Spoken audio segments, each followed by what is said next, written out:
Monsieur Tremblay, vous allez bien? Très bien.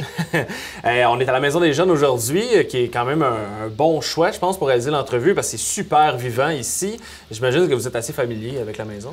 Écoute, j'étais là quand, au moment où on a... Parce que c'est l'ancienne caserne d'incendie de la ville de Beauharnois qui est ici.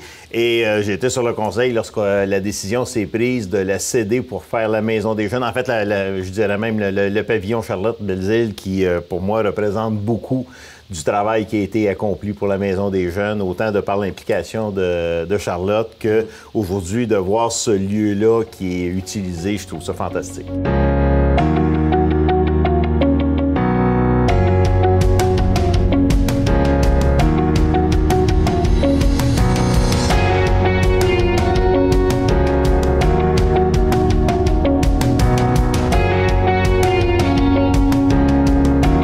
Toute mon enfance a été passée à Beauharnois. En fait, à l'origine, je suis né sur la rue Saint-Laurent à Beauharnois, à l'endroit où il y a le garage Julien maintenant. Il y avait deux maisons qui étaient sur ce terrain-là, à l'arrière du garage. En fait, le garage était une station-service White Rose à Pierre-Primo, je m'en souviens. Je pourrais redessiner le garage de l'époque même. Mon grand-père avait sa maison à côté et la maison adjacente était celle de mes parents et où mon grand-père était barbier. Donc, ma tendre jeunesse, je l'ai passée vraiment dans le salon de barbier de mon grand-père à écouter les histoires de l'ensemble des gens de Beauharnois. Et lorsque j'étais sage dans l'après-midi, ben j'avais le droit. Dans le temps, la patate mallette, c'était trop loin pour que je puisse y aller. Fait que j'allais chez Léo et l'après-midi, j'allais chercher mon casseau de patates frites avec mon orangeade et je revenais au salon de barbier faire le reste de mon après-midi. Puis des fois, le matin, j'avais le droit d'une dérogation. J'allais à la pâtisserie Ravenel qui était sur la rue Élysée, mais qui donnait dans la cour. Et inutile de te dire pourquoi que j'adore les millefeuilles encore aujourd'hui. Sans trop dévoiler votre âge, là, à l'époque, vous étiez adolescent ou jeune. Ça ressemblait à quoi, Beauharnois, dans l'ensemble, cette ville, en termes de population, en termes d'historique, là, ça... Bien, je te dirais pas mon âge en partant, je vais juste te dire que je suis né en 57. OK, parfait. Les gens font le calcul. C'est ça, on laisse faire les calculs. Et je suis pas vieux, je suis juste magané parce que j'ai fait des grands bouts temps et demi, temps double. Voici ce que ça donne sur un body. Si je reviens maintenant à ta question d'origine sur ce que c'était Beauharnois, écoute, j'ai connu le Beauharnois très industriel. Où, en fait, je me souviens bien, même quand je demeurais sur la rue Saint-Laurent, on avait régulièrement d'énormes bancs de brouillard, mais qui étaient causés uniquement par la fumée des aciéries qu'on avait de l'ensemble de l'industrie métallurgique qui était à Beauharnois, qui nous amenait régulièrement son lot de fumée, effectivement. C'est ce que je me souviens, les images que j'ai eues. Et au début des années 60, mon père décide de construire une maison neuve pour pouvoir héberger mes grands-parents à ce moment-là. Et on est déménagé sur la rue Salaberry, tout près de l'église Saint-Paul, l'ex-église Saint-Paul, devrais-je dire, mais le bâtiment est encore là. Donc, j'ai commencé mon primaire à l'école Saint-Paul. C'était ma tendre jeunesse, avec tout le voisinage qu'il y avait. Mon adolescence, évidemment, à l'époque, on appelait ça encore une polyvalente et non pas une école secondaire. Donc, c'était la polyvalente de Beauharnois, que j'ai inaugurée, en fait, en 1972, parce que mes 3 premières années de secondaire se sont faites à l'école Jésus-Marie, qui est ici tout près, et le collège Saint-Viateur, qui est devenu la commission scolaire, et le centre communautaire de Beauharnois. Okay. Donc, c'est un peu les images de ma tendre adolescence. On voit le portrait, on voit le portrait. Est-ce que quand les usines ont fermé là, et tout, est-ce que ça a fait mal à la ville, les environs? Ah, ça a fait énormément mal. Écoute, j'en parlais au printemps lorsque j'ai fait le constat financier de la ville de Beauharnois. Tout dépendait de l'industrie lourde qui était implantée. Lorsque ça a fermé, évidemment, notre économie étant peu diversifiée à ce moment-là, ça a créé un ressac épouvantable. Et on commence à s'en remettre. Ça va bien, mais c'était long. Et comme si c'était pas assez, bien évidemment, Valleyfield, qui est juste à côté, eux aussi ont vécu ça, la fermeture de la Goodyear. Donc, c'est toutes des choses qui ont fait en sorte que la région a été fort malmenée. L'autre chose que je disais tout le temps aussi, on était vraiment le no man's land du Québec dans le sens où pour venir à Beauharnois à partir de Montréal, c'était plus simple de monter au Saguenay que de s'en venir ici. C'était tellement laborieux avec la 132, c'était épouvantable. Donc, c'est sûr que maintenant, avec la venue de la 30, on a l'impression de revenir à l'intérieur du monde. Ça crée une super belle effervescence à Beauharnois. Le dynamisme revient, l'optimisme revient aussi. Ouais. Donc, c'est là-dessus qu'il faut maintenant travailler. Certainement. Et quand vous étiez jeune, à la Polyvalente ou au cégep, parce que vous étiez justement dans les assos étudiantes, étiez-vous quelqu'un de politisé? Ben pas... J'aime pas politiser comme tel. Je suis pas... J'ai une espèce de réaction au mot politique. Ce que je fais, je le fais parce que je l'aime. Si tu me demandes si j'ai pataugé dans les associations étudiantes et tout, oui, je suis obligé de te dire que... Puis pourtant, je suis quelqu'un qui... Les gens ne reconnaissent pas ça, là, mais je suis quelqu'un de gêné, quelqu'un qui est en général discret. Mais malgré ça, même au primaire, je m'étais fait élire président de ma classe. Au secondaire, c'était la même chose, j'étais sur les conseils étudiants. Au cégep, j'ai étudié en électrotechnique et je me suis ramassé président de concentration à ma 3e année. Donc, je ne sais pas pourquoi ça me précède un peu. Mais ça, c'est des rôles qu'on m'a donnés au fil du temps, mais que je sollicitais pas nécessairement. Par la suite, évidemment, avec le monde du travail, j'ai gravi, j'ai roulé ma bosse à l'intérieur de ça. Et j'ai été sur plusieurs postes où j'ai toujours été où je voulais être. Moi, quelqu'un qui me dit je suis là parce qu'il n'y en avait pas d'autres, ça n'a jamais été ça n'a jamais été mon enseigne, ça n'a jamais été mon discours. Je suis là parce que je veux y être et parce que je vais prendre tous les moyens pour réaliser la mission qui va avec ça. Je peux vous parler de la mairie. Pour moi, la mairie n'était pas une fin en soi. Si vous me demandez si j'aime ça, je vais vous dire que j'adore ça. Mais ceci étant, ce n'était pas une fin en soi. J'y suis parce que je pense que je suis capable de donner le meilleur de moi-même, que je suis capable de donner le meilleur aussi pour la population. Et c'est à ça que je travaille, tout simplement. Dans quel domaine vous étiez, justement, professionnellement? Professionnellement, écoute, tu m'as dit que tu avais juste 28 minutes pour l'émission. Peut-être pas un spécial d'une heure pour vous. Là.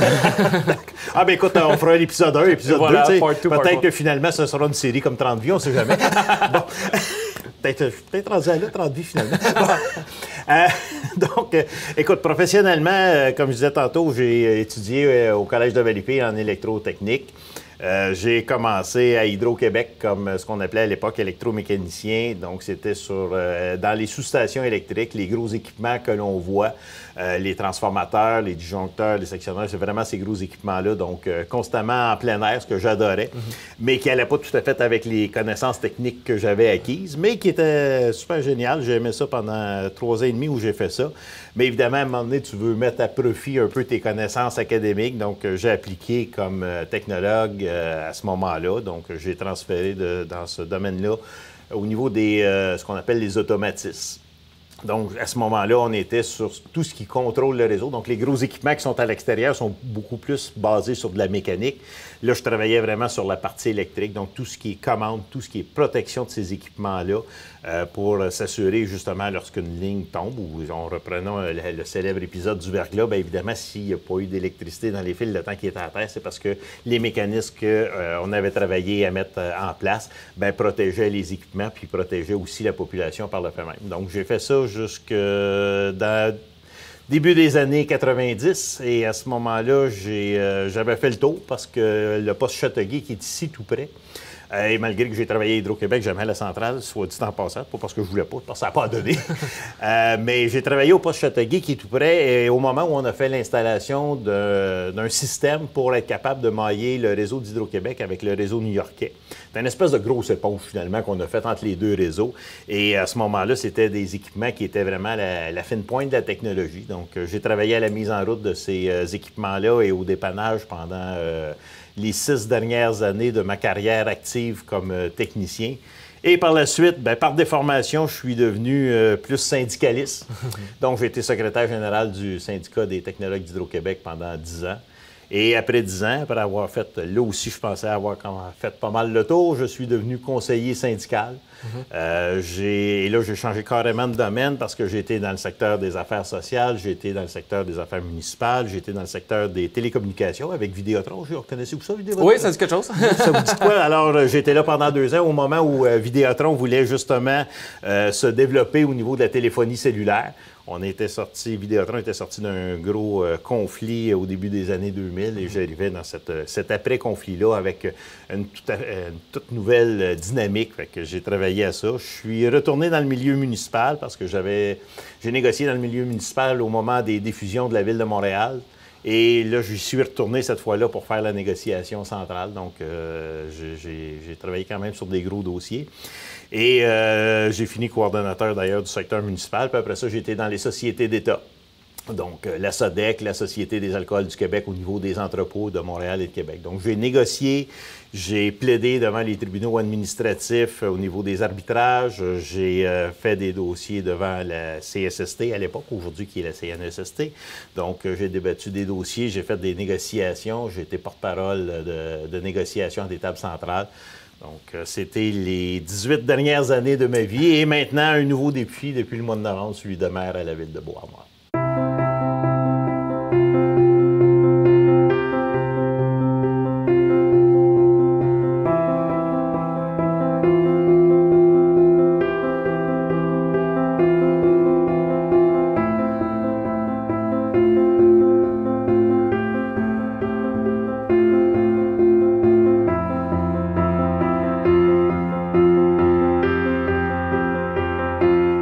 Je vais te dire peut-être ce qui m'a peut-être amené un peu à défendre beaucoup de choses. Moi, en 1972, on construit l'aréna à Beauharnois. Moi, je suis le plus vieux d'une famille de 6. Fait que, évidemment, mon père était ouvrier dans une des aciéries et à l'époque, les salaires n'étaient pas ce avec quoi il a fini. Donc, on n'était pas vraiment très riches. On vivait bien, mais on n'était pas riches. Donc, j'ai jamais été vraiment dans une ligue de hockey, une ligue de baseball, des choses comme ça. Mais j'ai toujours été un sportif. Fait que j'ai toujours passé mes hivers à la patinoire de l'école Saint-Paul.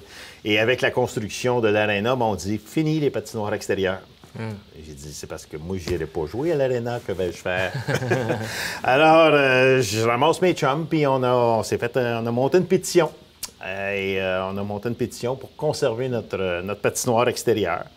J'ai été me faire appuyer à l'époque par le directeur de l'école, qui était M. Roger Gagnon, qui a été directeur d'école pendant de nombreuses années. Et M. Gagnon avait appuyé notre démarche. Il m'avait même guidé, je me souviens très bien. Il dit bon, ben écoute, c'est beau, moi je t'appuie. Maintenant, va chercher l'appui de la commission scolaire. Fait qu'à l'époque, la commission scolaire était où aujourd'hui on a la coop santé. C'était uniquement une commission scolaire pour Beauharnois.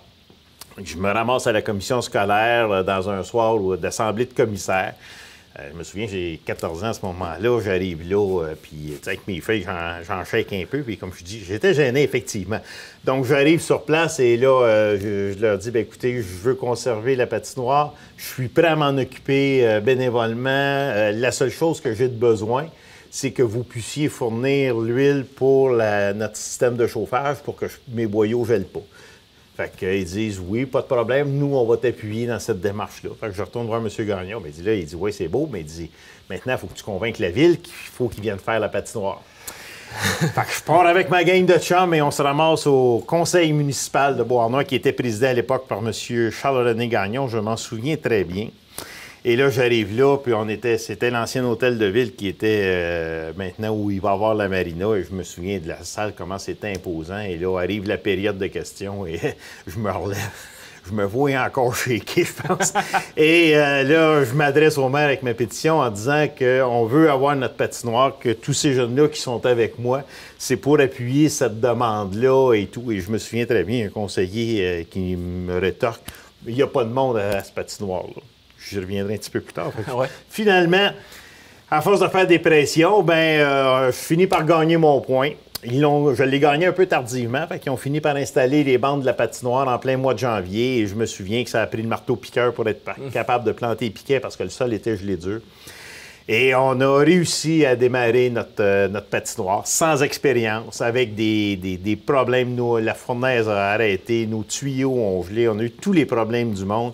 Mais on est venu à bout, et on est venu à bout d'avoir une belle glace cette année-là. Et finalement, à la fin de l'hiver, le conseiller en question qui me disait qu'il n'y avait pas de monde arrive un beau dimanche après-midi, fin du mois de février. Il fait un temps superbe. Et il s'en vient avec sa jeune fille pour la faire patiner. Et puis là, les gars viennent me dire « Hey, yo, on a de la visite! » Fait que je dis « Mon Dieu, je m'en vais le voir. » Et je dis « Ça a bien tombé. Écoute, la patinoire là, était remplie à craquer. Là. C'était vraiment... C'était du patinage libre à ce moment-là. C'était plein à craquer. Fait que j'ai été le voir. Puis évidemment, je me suis permis d'être un petit peu... un petit peu baveux, on va se le dire. Ouais. Et dire, heureusement qu'il n'y a pas personne, parce que j'ai dit, je me demande, ta fille, au moins ta fille va avoir de la place pour patiner. Hein? Fait que c'était ça. Donc, et j'ai entretenu par la suite la patinoire pendant 4 ans, où on a maintenu cette patinoire-là extérieure. Et ça fait partie de mes beaux souvenirs de ma jeunesse, des actions que j'ai faites pour justement être au service de la population et des gens qui m'entourent.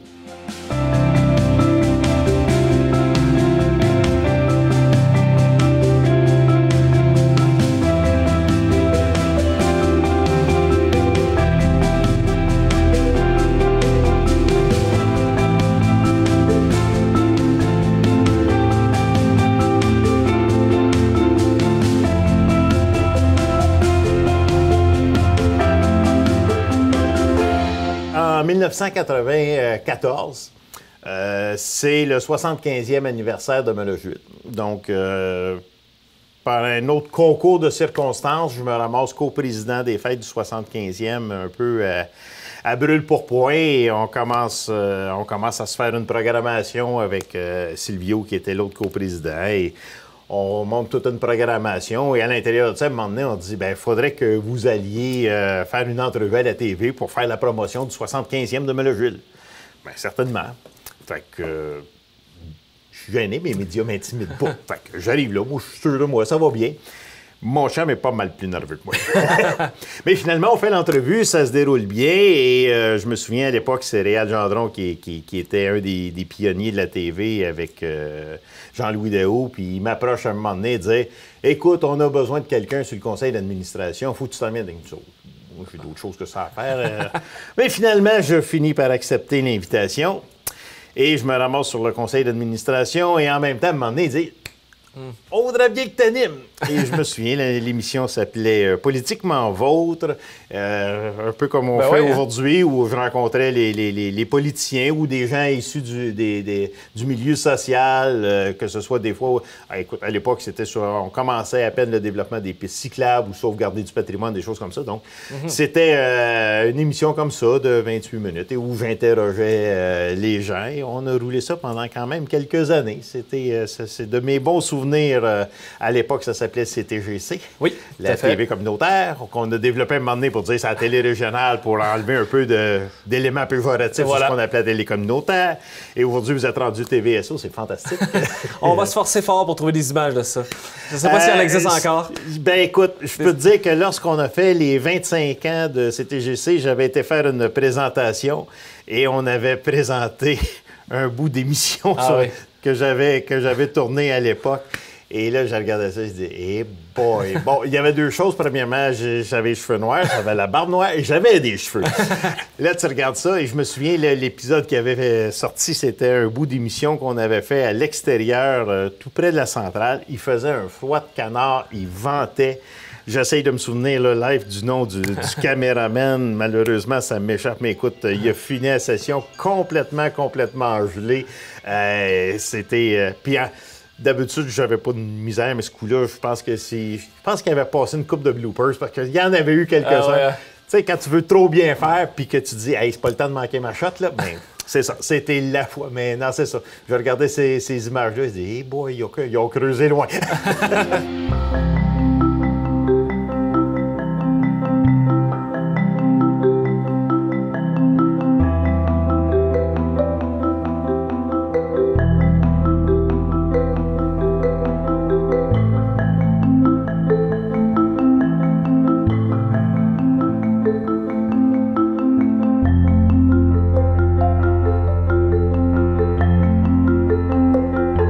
Vous Vous avez d'abord, avant d'être maire, été conseiller à la ville de Beauharnois. Ça s'est passé comment? Est-ce qu'on vous a courtisé comme à la télévision pour vous avoir? Écoute, en fait, j'ai décidé d'aller à titre de conseiller suite à mon expérience sur le comité consultatif en urbanisme, qu'on appelle communément le CCU. Ça faisait plusieurs années que j'étais sur ce comité-là. J'y avais été à l'époque de Meloche-Ville. On est rendu dans la ville fusionnée de Beauharnois au début des années 2000. Et arrive un projet pour lequel je trouve qu'on n'a vraiment aucune vision de développement. Et je me dis, ça n'a pas de Moses d'allure, donc je m'objecte au projet en disant, ça n'a pas de sens, on va être obligé de déplacer ça éventuellement. En fait, c'était dans le prolongement du boulevard Cadieux. Et ce soir-là, je me tente, puis je dis au responsable, moi, le régler le problème. Et en disant ça, là, c'était dans ma tête, ça a fait épais, tu viens de dire que tu vas te présenter en quelque part aux élections. Ce que je fis. Oui. Ce que je fis, effectivement, en 2005, j'ai décidé de me présenter.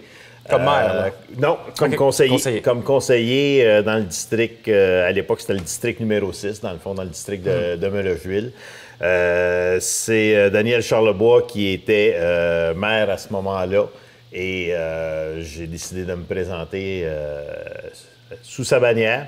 Et j'ai effectivement, malheureusement, l'histoire me donne raison. Lorsqu'on a prolongé le boulevard Cadieux, il a fallu déménager la maison en question parce qu'effectivement, elle arrivait dans le boulevard. C'est pas que je voulais avoir raison, mais je me disais, gars, des fois, ça nous fait quand même un petit lot. Ouais. Et c'est là que j'ai été 4 ans à ce moment-là comme conseiller. Ma première expérience comme conseiller en tant que tel. J'ai bien aimé. Et à l'élection suivante, cette fois-là, je me suis joint à Claude Hainaut comme candidat indépendant. Mais je trouvais que Claude amenait un développement pour Beauharnois qui était intéressant. Et je me suis présenté à ce moment-là comme candidat indépendant, mais évidemment en l'appuyant et vice-versa. C'était là jusqu'en 2013. 2013, j'ai été battu. Je m'étais représenté, j'ai été battu. Les 10 premières minutes, j'étais évidemment bien déçu. Ben oui. Puis, mais après 10 minutes, il faut que ça passe. Hein? Fait que c'est passé après 10 minutes et Linda qui m'avait battu à ce moment-là, qui aujourd'hui est conseillère autour de la table. Je suis bien content qu'elle soit de l'équipe aussi aujourd'hui. Mais c'est ça. Donc, j'ai pris un recul de 4 ans et j'ai décidé de ressauter dans la mêlée cette fois-là à titre de maire pour continuer le développement de Beauharnois. Puis la décision de retourner 4 ans plus tard comme maire et non pas comme conseiller, il y a une bonne différence. C'est quoi qui a pesé dans la balance? Bien, évidemment, le fait que Claude ne voulait pas se représenter à la mairie a pesé énormément fort. C'est clair que mon objectif là-dedans n'était pas de me présenter contre Claude Hainaut. Donc, du fait que Claude avait annoncé son retrait, j'ai décidé de sauter dans la mêlée. Ça faisait longtemps qu'on n'avait pas eu une élection à 3 candidats. On n'avait pas vu ça depuis longtemps à Beauharnois. Mais ce qui était drôle, c'est que mes 2 adversaires sont quand même 2 personnes que je connaissais et que je connais toujours très bien. Bob Guy-Robert, ça fait au-dessus de 40 ans que je le connais. André Filion était un grand copain de mon frère, ça doit faire 50 ans que je le connais. Donc, ça a fait une lutte très amicale. On n'avait pas... il n'y avait pas d'animosité. D'ailleurs, il n'y en a pas eu ni pendant ni après. Je jase avec les 2 candidats. Même, on se permet d'échanger sur des situations qui arrivent et ça se fait en toute convivialité. Il n'y a pas de rivalité entre nous. Donc, c'était correct. On dit de bonne guerre, là, mais c'était fait vraiment sans aucune acrimonie. C'était très bien. C'était une belle campagne. J'ai bien aimé. Puis, c'est toujours... ça nous oblige... écoute, le fait d'être en campagne, ça nous oblige un peu à se surpasser. Ouais. Donc, oui, c'était très bien pour ça. C'est quoi votre relation avec les citoyens maintenant que vous êtes élu? Bon, vous êtes connu. Quand vous promenez dans la rue, est-ce qu'on vous connaît à cause que vous êtes élu ou à cause que vous avez toujours vécu à Beauharnois? Ben, je te dirais c'est un peu une combinaison des deux. C'est sûr qu'évidemment, ayant passé 56 de mes 60 ans comme résident proche, c'est sûr que les gens me connaissent beaucoup. J'ai été impliqué dans beaucoup d'associations, que ce soit dans le Club Optimiste, que ce soit comme bénévole au Beau-Ventois, à la Fête des citoyens, dans je ne sais pas combien d'autres organismes, là. C'est sûr que les gens me connaissent de par mon implication et ils me connaissent comme quelqu'un qui est très terre-à-terre, quelqu'un qui est très abordable aussi. C'est sûr que le fait d'avoir sa face sur des pancartes et un peu dans le journal à l'occasion fait en sorte que les gens nous reconnaissent un plus, évidemment. Les gens m'abordent facilement. J'aime bien jaser avec les gens. Juste comme ça, l'autre jour, je pars de l'hôtel de ville. J'ai dit, je vais aller manger dans un de nos bons restaurants. Donc, je me dirige allègrement sur la liste. C'est juste que ça m'a pris 1h15 à rendre. Ça complique un peu l'horaire de l'après-midi. Mais fallait absolument que je m'en vais. Mais on a fait ça un petit peu plus vite à ce moment-là. Mais ça me fait plaisir. J'aime ça quand les gens m'interpellent, quand les gens se posent des questions, quand les gens veulent voir ou qui ont des préoccupations sur certains aspects. Je trouve ça très correct. Puis, je les invite et souvent, je leur dis même, inquiétez-vous pas, vous pouvez prendre rendez-vous avec moi, ça va me faire plaisir de vous recevoir puis d'être capable de jaser avec vous parce que malheureusement, des fois, j'ai une adjointe qui s'occupe très, très bien de mon agenda. Ça, c'est ce que j'ai trouvé difficile avant ça. Ouais.